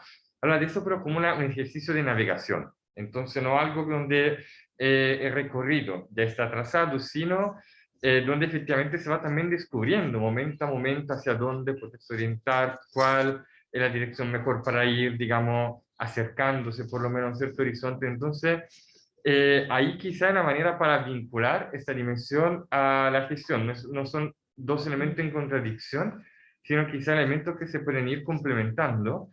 Y claro, lo difícil es traducir nuestra visión aparentemente bonita y teórica a la práctica y a instrumentos de planificación, a algo que pueda ir en papel, que pueda ser aprobado, etcétera. Pero creo que puede ser una manera efectivamente para ir conciliando, por lo menos complementando dimensiones que aparentemente son diferentes, pero esto de nuevo va a depender probablemente de la especificidad de una comuna, de una institución, y de ahí eventualmente se pueden ir sacando no sé si recetas, pero eventualmente como el destacar elementos que han funcionado y que quizás pueden ser válidos para otras instituciones también. Yo antes de contestarle la mano quería como aportarte como un ejemplo también que encuentro que es interesante porque también fue iluminador de este proyecto que hicimos con Japón Yonemi, en términos de cómo ir vinculando desde la emergencia, la señora que se le inunda, digamos, el sumidero, hasta el que planifica, digamos, la ciudad que es San Pedro de la Paz, ¿ya? Que está en la octava región, ¿ya? En Biobío, ¿ya?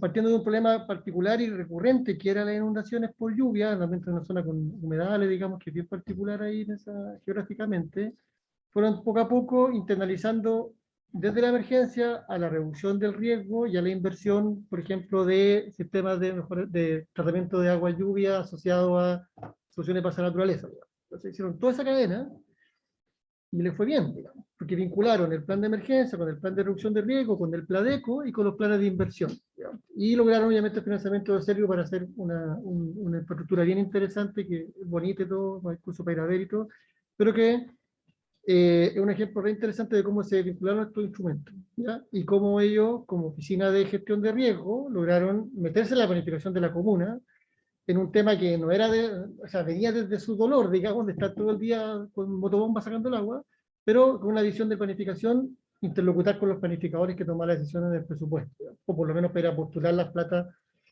y en ese sentido potenciar esa postulación también desde la emergencia cotidiana. Entonces, es un ejemplo bien bonito que se lo dejo ahí porque fue interesante como también mostró que se puede hacer en una comuna millonaria, digamos, pero que logró articular todas esas piezas, las puso en la misma línea y con el mismo tiro mató a varios pájaros, digamos. Entonces fue re interesante y lo dejo ahí como ejemplo. En relación a lo que preguntaba la Mane, bueno, la ley que se aprobó en agosto pasado es de alguna forma, es un hito histórico, porque primero porque se demoró 11 años en tramitarse, y me tocó 4 de esos 11 años, digamos, no alcancé a promulgarla, pero sí tuve la pelea esos 4 años que me tocó a mí.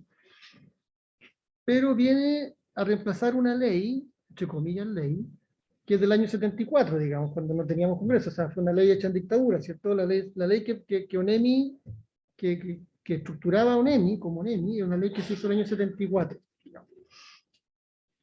Que también tiene su historia, porque obviamente no es un tema, digamos, o sea, no era un tema estratégico desde el punto de vista de la instalación de un gobierno militar para plantear el tema de la emergencia, pero se hizo ahí. Ahora, ¿por qué se hizo ahí? Porque efectivamente, y eso es algo que incluso nosotros confirmamos con gente que estuvo en esos procesos, la gran discusión nacional, así como la de antes, de cómo enfrentar los desastres en Chile, viene de lo que surgió después del terremoto del 60. ¿Ya? O sea, hay que imaginarse lo que es para un país como Chile, o para cualquier país que le toque un 9.5, ¿ya? Si nos toca incluso hoy día nosotros. ¿Ya? O sea, el tamaño problema, digamos, en términos de qué tan grandes pueden ser los problemas que podemos enfrentar y qué capacidad tenemos para enfrentar esos problemas. Entonces, esa brecha, con un 9.5 adelante, es bien importante, digamos, eso. Entonces, conversamos con gente que estuvo en esos procesos, que fueron generando esa discusión, comisiones técnicas, que dieron primero paso a la OEMI, que es la Oficina de Emergencia del Ministerio del Interior, y que luego dio paso a la ONEMI como Oficina Nacional, en un periodo que entre el 60 y el 71 también tuvo otros terremotos. El 65 un terremoto súper grande, el 71 también un terremoto súper grande, y entre medio se generó la ley de sismo catástrofe, que sigue siendo vigente hasta hoy día, que es una ley súper draconiana, que incluso te puede permitir que te expropien, digamos, esa ley sigue vigente. Entonces, se estuvo preparando una institucionalidad, digamos, bien enfocada en lo científico-técnico, para poder enfrentar desafíos del tamaño de un 9.5. Se generó ese equipo y con el golpe militar ese equipo se desarmó y se fue. Y ese trabajo se perdió. O sea, se guardó, digamos, se anuló y después, digamos, con el advenimiento del gobierno militar, digamos, se toma eso y se articula en ese contexto de poder absoluto como un ente más bien radicado en la articulación logística y de telecomunicaciones, que está enfocado, digamos, en la línea militar, vertical, digamos, de jerarquía. Que es finalmente el ADN de ONEMI. Ese es el ADN. De ahí viene. Por eso funciona también Ricardo Toro. Yo lo he hablado con él. Porque si tú lo ves desde más afuera, históricamente en Chile, la logística de emergencia ha sido de alguna forma radicada en las Fuerzas Armadas. desde que Chile es Chile, digamos. ¿Ya? ¿Por qué? Porque el tamaño de catástrofe es gigante, el ejército tiene capacidad logística, de respuesta, etcétera, etcétera, y siempre descansó en esa capacidad. El terremoto 60 planteó un desafío mayor, como que estamos en nuestro problema, pero luego se volvió la solución ática al problema, digamos, a la manera como se venía haciendo antes. Entonces, claro, hasta el año 89, ONEMI tuvo directores militares, digamos. El 89, el primer director civil que hubo, lamentablemente tuvo problemas con la justicia por malversación de fondos, así que no lo hizo muy bien, digamos, el primer director civil de ONEMI. Y eso hasta Carmen Fernández, que el 2010, en que a partir de esa crisis vuelve esto como a agarrar esa trenza, esa es una teoría mía, tratando de comprobar, a recuperar Chile la trenza del control militar sobre la emergencia. Y por eso al final la figura de Ricardo Toro funciona también, y yo lo vi como funcionaba bien, perfecto, que él se sienta y toda el ala, digamos, izquierda de la mesa, donde están todas las Fuerzas Armadas, es un reloj, digamos, ¿no? Porque él, o sea, su formación encaja con el ADN de la organización, ¿ya? Y hace match, casi que inconsciente. ¿Ya? Ahora, esta nueva ley, digamos, busca de alguna forma plantear una manera de enfrentar esto desde, así lo expresa, digamos, desde los conceptos que están hablando ahora: vulnerabilidad, exposición, cierto, más del territorio, menos respuesta y más prevención. Esa es la promesa, digamos, ¿ya? El tema es ver si efectivamente basta con la prevención, si se puede hacer algo antes de eso, ¿ya? Y ahí hay que ver si esa ley, digamos, porque se establece un nuevo servicio, ya no va a existir la ONEMI, digamos, ahora va a ser un servicio nacional que tiene otra escala, otra estructura, otro mecanismo, digamos, otra musculatura, que se supone que tiene que hacerse cargo de todo el ciclo de la gestión de riesgo, como dicen ellos, menos la reconstrucción, que es otro tema que está pendiente todavía. Entonces, efectivamente, le otorga, y aparece ahí, desde esa ley, una modificación de la ley de las municipalidades, que es también un punto estructural, que en el fondo que todo el sistema de emergencia que es centralizado, que depende del Ministerio del Interior, no tiene autoridad jerárquica sobre los municipios, no son los jefes. Hay un corte ahí, ¿cierto? Entonces, ¿cómo se arma ese puente? Es difícil cuando la ley orgánica de municipalidades es distinta hasta otras. Son esquemas que no necesariamente tienen que ser, o sea, no están hechos para ser fluidos, porque son liderazgos distintos, estructuras distintas. O sea, hay una falla que a lo mejor no se ha podido soldar bien. Entonces, a diferencia de lo que venía haciendo hasta ahora la ley de municipalidades, esta ley, o sea, como que obliga a le instala obligación a los municipios que antes no tenían, ¿ya? De manera bastante como soterrada, no es tan fuerte. ¿Por qué? Porque le dice ahora, los municipios tienen que tener sus planes. Antes era podrá, ¿ya? Ahora, ¿cómo hacen eso? ¿Cómo le dice cómo lo haga? Bueno, lo tiene que hacer con sus recursos. Y hubo una discusión súper grande cuando fue la última parte de la aprobación de la ley, en que se decía, bueno, esto, lo que hablamos recién, esto es caro, requiere financiamiento, ¿cómo van a hacer los municipios esto? Más allá de los 20 municipios que lo pueden hacer, ¿cómo lo hacen los demás? Entonces, de hecho, en su momento, Carlos Monte, cuando era senador, lo planteó, digo, financiamos, no sé, por las 40 regiones más riesgosas, por así decirlo, y hagámosle una estructura, los planes, los mapas de riesgo. Eso al final no se aprobó. Entonces, claro, quedó esa obligación en los municipios, pero sin el soporte de financiamiento. Y se generó un instrumento que se llama Programa de Gestión de Riesgo, que es un fondo que va a salir desde Interior para que los municipios postulen para hacer su instrumento. Para cuánto va a ser ese fondo y cuál va a ser el mecanismo, esto no está definido. Lo que sí está claro es que eso obviamente no va a alcanzar, ¿eh? Entonces, hay un tema ahí que efectivamente en esta nueva ley le incorpora nuevas obligaciones, pero tampoco entrega como sistema los recursos para que eso ocurra, desde esta ley. A lo mejor después desde la ley de municipalidades puede ser, si se fortalece el tema de las rentas, no tengo idea, en el fondo. Pero efectivamente eso, claro, eso que quería solucionar esta ley no lo puede solucionar porque no puede llegar ahí, no puede. Entonces, yo creo que hay una promesa que está por verse si se puede cumplir. Porque yo creo que el cambio de paradigma al cual hay que aspirar es justamente dar vuelta a la pirámide, que las mayores capacidades estén en los gobiernos locales. Pero eso desde una ley hecha por el Ministerio del Interior no es posible, porque no es su pega. No es su vocación. Claro. Entonces, ¿desde dónde se fortalecen los gobiernos municipales para el tema de emergencia? No es desde el sistema de ley, porque no le corresponde. Tiene que buscarse otra manera, para que esa pirámide tenga una base suficientemente fuerte, para que finalmente, ojalá no ocurran emergencias, pero si llegan a ocurrir, que no se transformen en desastres. Entonces ahí yo creo que está el paradigma y ahí hay que ver cómo logramos dar vuelta a eso. Y ese es como la aspiración que tiene esto. No va a ser la bala de plata porque no va a dejar de temblar, ni de llover, ni de incendiarse con esta nueva ley. Y hay un desafío grande porque la gente de ONEMI sabe que hay mucha expectativa con esta nueva ley, pero se sabe también que no están los recursos para poder contestar a eso. Y ahí no sé, un problema para el próximo director o directora del SENAPRED, que se llama ahora, Servicio Nacional de Prevención y Respuesta ante Desastres. Entonces, al final te pusiste el nombre desafío también en el nombre. Entonces va a estar complicado, pero ojalá que les vaya bien. Bueno. Muchas gracias, Víctor. No sé si hay algún último comentario o pregunta. ¿Tu nombre? No te preocupes, dale. ¿Cuál es tu nombre? Soy Marcelo Oliva, estudié acá en la Católica Sociología. Estaba todavía procesado. Más dudas que otra cosa en realidad, pero está súper interesante el proyecto y no entiendo, bueno, no la suficiente atención. ¿En qué situación todavía está el proyecto en el sentido de retroalimentar las posibilidades de indicadores? Entonces, lo que yo conozco más o menos, creo que sería súper interesante. Bueno, por supuesto, además soy de Chillán, entonces sería muy interesante ver aplicaciones regionales también. Este estudio a futuro, ojalá. Me acordaba, por ejemplo, de los indicadores de desarrollo humano del PNUD, si es que eso se pudieran meter en la juguera de indicadores de caracterización de las comunas, de los municipios. De desarrollo humano y vulnerabilidad podría complementarse tal vez. No sé honestamente no sé si están actualizados. Yo recuerdo haberlo visto hace unos años ya, no sé si lo han ido procesando.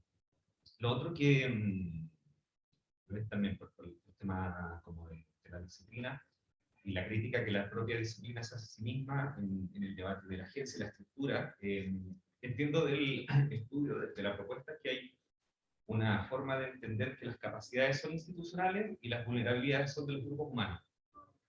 No sé si es exactamente eso. Pero tal vez una vuelta de tuerca podría presentar qué tipo de vulnerabilidades institucionales y qué tipo de capacidad de agencia en los grupos humanos. Y ahí, bueno, creo viene a colación los comentarios respecto de la capacidad de organización de las juntas de vecinos. Es como ir un poco más allá de si es que las juntas de vecinos logran hacer algo en conjunto con la municipalidad, qué es lo que logran hacer ellos. Por lo pronto, de repente, formalizar orgánicas a partir de campamentos, que creo que también es un súper buen punto de la vulnerabilidad territorial que surge cuando están los campamentos ahí, que son bombas de tiempo de alguna forma, lamentablemente. Entonces, no sé si este estudio ves la posibilidad de, o una futura proyección del estudio es como invertir este modelo de capacidades de los grupos humanos. Eso siempre que haya entendido bien si la propuesta iba en ese otro sentido. Y pensar, por ejemplo, en las vulnerabilidades institucionales y la corrupción. ¿Qué indicadores de corrupción hay? ¿Qué estudios? ¿Qué casos? Por lo pronto se me ocurre que tienen más de las noticias. Una colección de noticias sobre corrupción y mapearlas geográficamente. Y eso puede ser un precio de otras cosas. Me acuerdo el caso de las luminarias, que de repente todas las municipalidades, distintamente del color político, tenían platas con esta empresa de los verdes, hasta Chillán. Y por último, bueno, tengo varias cosas que sería para mí súper interesante, como siempre, será otra oportunidad. Temas de género, pensaba como, ya yo vengo a esta charla casi de, porque me gusta tener todavía incluso con la academia y me autoobligo un poco a ver desde dónde se puede incorporar una lógica de género por defecto.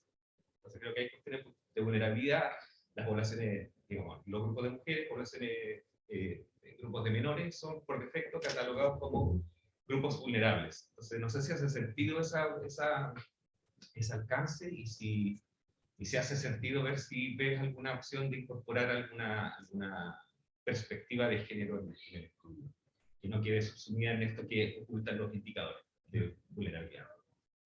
Eso, pero súper interesante, me hace querer hacer algo muy, muy interesante también. Muchas gracias igual al comentario. Gracias a ti por tus comentarios. Giovanni, te doy la palabra y hacemos el cierre. Ya, aunque vi una mano levantada. Perdón. Sí. ¿Tu nombre? Mi nombre es Karina Becas, bueno, la todo venimos de la Municipalidad de Chuntaví. Súper. Entonces, bueno, al igual que él, somos de regiones, y no sé si el estudio que está haciendo también tiene algún modelo que pudiera ser aplicable a los riesgos antrópicos, como los que nosotros tenemos y estamos sufriendo en este minuto, lo estamos sufriendo hace mucho tiempo, pero ahora están viéndose reflejados a nivel nacional, en el cual, como decía la señora Marlene, también los planes reguladores y los intercomunales, en este caso nosotros estamos regulados por 3 instrumentos, el regulador comunal y 2 intercomunales. Nosotros estamos en el medio, en un sándwich ahí, y bueno, el plan intercomunal, que es el que regula la zona de las empresas, no tiene ninguna vinculación al momento con la municipalidad al momento de aprobar su plan. Sí, nos piden algunas recomendaciones, pero no son vinculantes. El plan regulado por su parte también lo aprueban los concejales y posteriormente el alcalde. Nosotros somos de la contraparte técnica del plan regulador ahora, que está en actualización, y vemos todo lo técnico, pero nos damos cuenta también que esto podría ir no solamente dentro de lo técnico, sino que no necesariamente aprobarse la mejor opción, sino que el alcalde, la que esté dentro del lineamiento del alcalde, o también, algo que nos hemos dado cuenta ahora, que las participaciones ciudadanas de repente también son manejadas por no sé si manejadas será la palabra, pero hay un sector que siempre se interioriza, que se interesa, y como que lleva, y la persona que a lo mejor tiene mucho que perder, no les interesa el tema, no saben ni de qué se trata un plan regulador, y son representadas por alguien que no lo representa en estas participaciones, entonces a la larga va por un camino que no necesariamente representa el sentir de toda la comunidad. Entonces, creo que es muy política la aprobación de los instrumentos, ya sea a nivel nacional como intercomunal o nacional, y que toman los intereses de la nación, en el caso del interés de Choncaví con el tema de las industrias, y en el caso de los reguladores comunales con un órgano aprobatorio, que un órgano, si bien es colegiado, no necesariamente es idóneo para aprobar un plan regulado con el tecnicismo que significa un plan. No sé si este estudio es aplicable a regiones en ese sentido. Sí, bueno, muchas gracias a ambos por las preguntas y los puntos que mencionan, que son todos súper interesantes. Bueno, respecto a la aplicabilidad del estudio, sí, es aplicable, no lo hemos aplicado por, bueno, tema, como siempre, de recursos, pero sí estamos tratando de que, hasta donde podemos llegar, ocupar un enfoque parecido en comunas costeras, por lo menos. Ahí estamos tratando, quizá le podemos también como compartir después como una corta encuesta, tratar de calibrar nuevamente el peso de los varios indicadores para ver efectivamente cómo indicadores que en Santiago probablemente tienen un peso mayor o menor, pueden tener un peso diferente en comunas de Santiago y costeras también. Ahí para llegar a tener como una fotografía por lo menos de comunas que igual están en territorios por distintas razones vulnerables, como efectivamente, digamos, enfrentan los temas de gestión y planificación. Así que, sin duda, podría considerarlo, pero una vez más, habría que ir explorando un poco más los distintos casos, y eso en relación un poco a las preguntas y los comentarios de ambos. Sin duda, cuando hablamos de vulnerabilidad nos referimos a una característica que no es solo del grupo humano, sino también, digamos, del territorio respecto a sus características físicas ambientales, pero sí, sin duda sería interesante ver cuáles son también las capacidades, porque nosotros lo estamos viendo más desde la perspectiva de la municipalidad, una perspectiva obviamente parcial, pero sabemos el liderazgo que sobre todo en pandemia han ejercido varias organizaciones sociales, organizaciones vecinales, también los campamentos, etcétera. Entonces, esto es un elemento también súper relevante y creo que también iría destacando el tema del género, no como, digamos, factor de vulnerabilidad, sino al contrario como elemento que me imagino como se evidenciaría considerando la participación de mujeres, sobre todo en muchas actividades que tienen que ver con el cuidado, digamos, de la comunidad. Entonces, en ese sentido, sin duda sería una arista interesante para ir complementando y mostrando que a veces, claro, donde no llega una capacidad de respuesta institucional, llegan otros actores.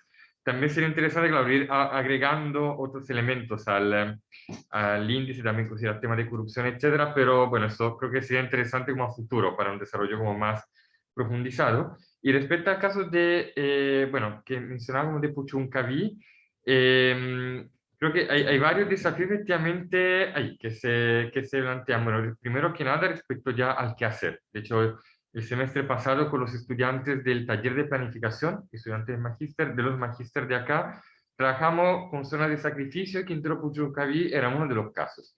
Efectivamente, uno de los grandes temas tenía que ver con la gobernanza, cómo efectivamente no solo qué hacer, sino cómo lograr hacerlo, cómo ir reconstruyendo primero la red muy compleja de actores que trabajan y diferentemente están activos en esta zona y también pueden participar de diferente manera en los procesos. Entonces, primero de nada, con el tema de coordinarse con varios instrumentos de planificación, que efectivamente es un tema desafiante.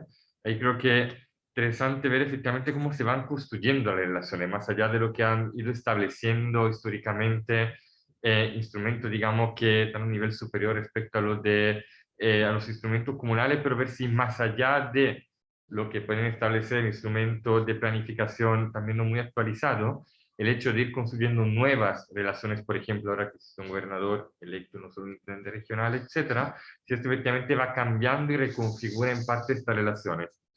Y el otro tema también del proyecto creo que es bien interesante porque de nuevo requiere ir excavando, ver qué hay detrás de, como mencionaba Marlene, detrás de una aprobación de un plan regulador, detrás de un rechazo, una caída justo en la etapa final.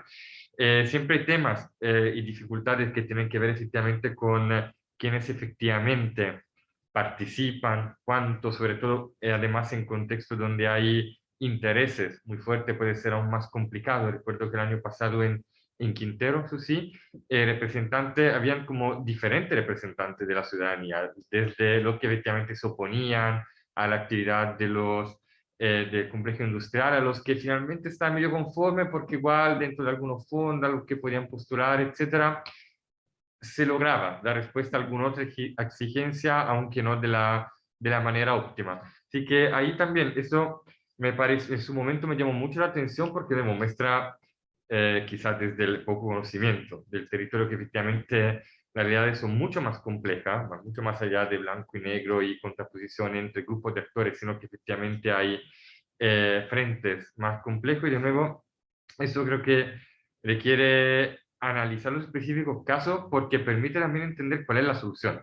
Efectivamente, probablemente como utópico, lograr llegar a una participación total, digamos, de toda una comunidad por diferentes razones, pero esto hace aún más desafiante pensar cómo no solo llegar a decisiones que sean legítimas, aprobadas, que sean buenas, digamos, sino que sean efectivamente legítimas y que esta legitimidad se vaya construyendo no de manera, digamos, artificial, sino que pueda ser de alguna manera reflejo de algún consenso, aunque parcial, de una comunidad.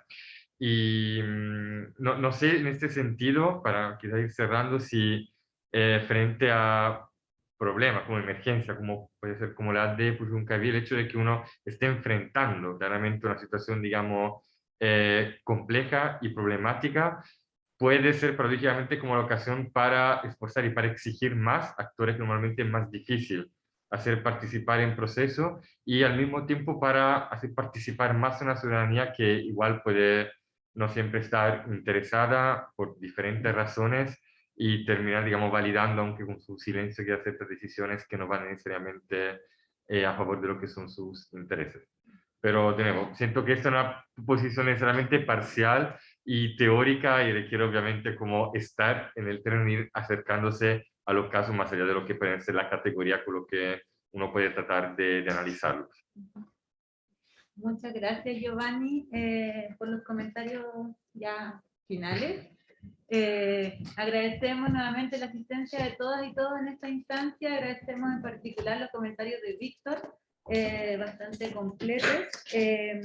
Bueno, y los dejamos invitados ya la próxima semana. Tenemos el último conversatorio de esta serie de jornadas de investigación de este semestre, que se llama Morosidad habitacional, desalojos e inseguridad de tenencia en la región metropolitana, presentado por Francisca Bogolaski y comentado por Felipe Link. Eso, gracias Giovanni nuevamente, agradecemos mucho la presentación del proyecto. También agradecemos la presencia de diferentes actores que aportan a la discusión en estas instancias desde múltiples perspectivas y también a la labor de investigación del equipo de este proyecto, que en el fondo puede ir nutriendo y revitalizando, ¿no? Como compartiendo sus resultados hacia diversos actores. Eso. Muchas gracias y que estén muy bien. Gracias a todos.